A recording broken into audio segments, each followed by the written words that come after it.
여러분은 혹시 복건성 밀입국 루트라고 들어보셨나요? 전 중국인 친구한테 처음 들었는데 예전에 중국이 경제적으로 가난했던 시절 남쪽 복건성에서 일본으로 밀항하는 경우가 많았다고 합니다. 그리고 오늘 다룰 사건은 이 밀항 루트를 이용해 일본으로 건너갔던 한 청년의 이야기입니다. 이 남성의 이름은 사의주. 1977년 9월 7일 중국 복건성의 작은 어촌에서 태어난 그는 사남매 중 둘째로 어릴 적부터 머리가 무척 좋았다고 합니다. 그의 아버지는 어부로 비록 훈육은 엄격했지만 아이들을 무척 소중하게 여겼고 어머니는 과자를 팔아 가게에 보태는 등 생활력이 무척 강한 인물이었다고 합니다. 한편 그가 태어난 곳은 무척 가난한 지역이라 전기 조명을 사용하게 된 것이 5살 무렵이었으며 이외의 전자제품은 집에 없었다고 하네요. 아무튼 학교에 진학한 그는 성적이 무척 좋아 선생님에게 늘 칭찬을 받곤 했고 나쁜 짓을 하거나 불량한 아이들과 어울리는 일이 단 한 번도 없었던 착한 모범생이었죠. 이후 그는 고향의 중학교를 졸업했지만 가난한 집안 환경 탓에 고등학교에는 진학하지 못했고 일찌감치 사회생활을 시작하게 됩니다. 다만 가난한 어촌이었던 고향에는 일자리가 많지 않아 그는 결국 먼 타향인 우리나라에서 일하게 되었죠. 하지만 생각보다 한국 생활이 쉽지 않았던 모양인지 사이주는 다시 중국으로 돌아오게 되었고 이후엔 푸저우시에서 주방일을 하며 집에 돈을 송금하는 등 고단한 20대를 보내게 됩니다. 그리고 그는 좀 더 큰 돈을 벌고 싶다는 생각에 24살이었던 1999년 2월 무렵 끝내 배를 타고 일본 나고야에 밀입국을 하게 되는데요. 참고로 중국인 친구한테 직접 물어봤더니 이 복건성에서 일본으로 밀항하는 사례가 정말 셀 수 없을 만큼 많았다고 합니다. 사두라고 해서 뱃머리라는 전담 조직이 지금도 있다고 하네요. 아무튼 사이주는 밀항 후 음식점에서 설거지를 하거나 해체공으로 일하는 등 생계를 유지했지만 하나같이 오래가지 못한 채 여기저기 일자리를 전전했죠. 그리고 2002년 봄 무렵 당시 사이주는 도쿄 시나가와크의 한 제면소 뒤에 싼 방을 잡은 뒤 그곳에서 생활하기 시작했습니다. 그의 방은 수도권인데도 월세가 우리 돈 18만원 정도였으니 도쿄의 집세로 치면 정말 저렴한 편이었죠. 또한 그의 집 근처 제면소는 노부부가 운영하는 곳으로 이들은 사이주가 생활하던 건물의 주인이기도 했고 라멘집을 겸업하던 평범한 인물이었다고 합니다. 그렇게 도쿄의 싼 방에서 거주하던 사이주는 이내 경제적으로 곤란한 상황에 처하게 되었죠. 사실 제대로 된 비자 없이 불법 체류를 하던 사이주였기에 그는 직업과 수입이 일정치 않았고 결국 18만원 정도의 싼 월세조차 체납하기 일쑤였는데요. 그는 2002년 8월 무렵 해체공 일자리를 그만두는 것을 계기로 한순간에 수입이 없어져 전달인 7월의 월세도 지불하지 못했습니다. 게다가 그는 밀입국 때문에 꽤 큰 빚을 진 상태였다 보니 경제적 압박은 더욱 심해졌고 최종적으로 그가 선택한 것은 강도짓이었습니다.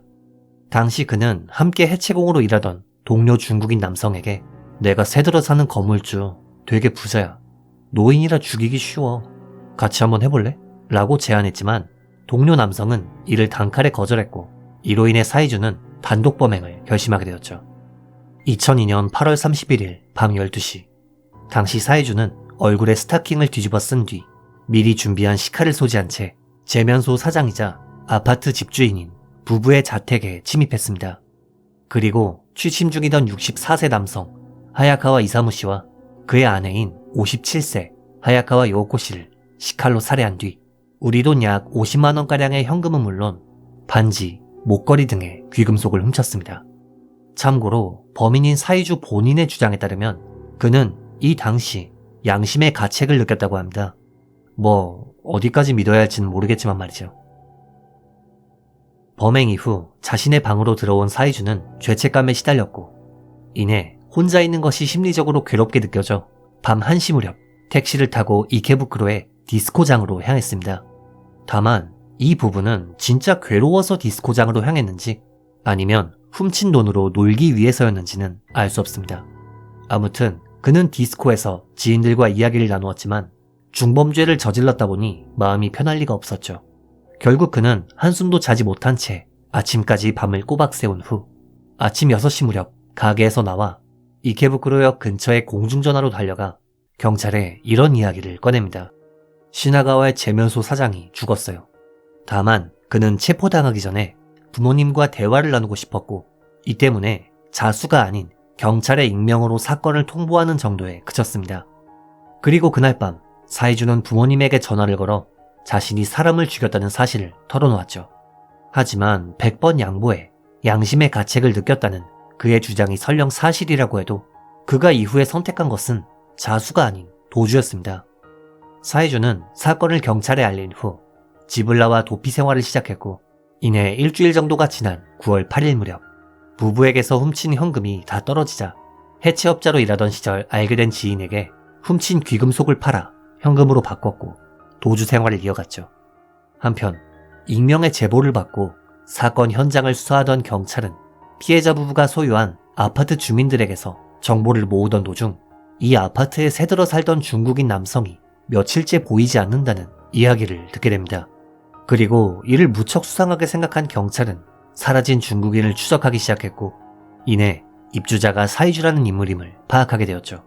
당시 경찰은 그를 용의선상에 올려둔 뒤 도내에 거주하는 중국인들을 찾아다니며 그의 행방을 물었고 9월 14일 오후 5시 무렵 사이주가 이케부쿠로역 근처에 지인 집에 있다는 정보를 입수, 그를 우선 입관 난민법 위반으로 현행범 체포하게 됩니다.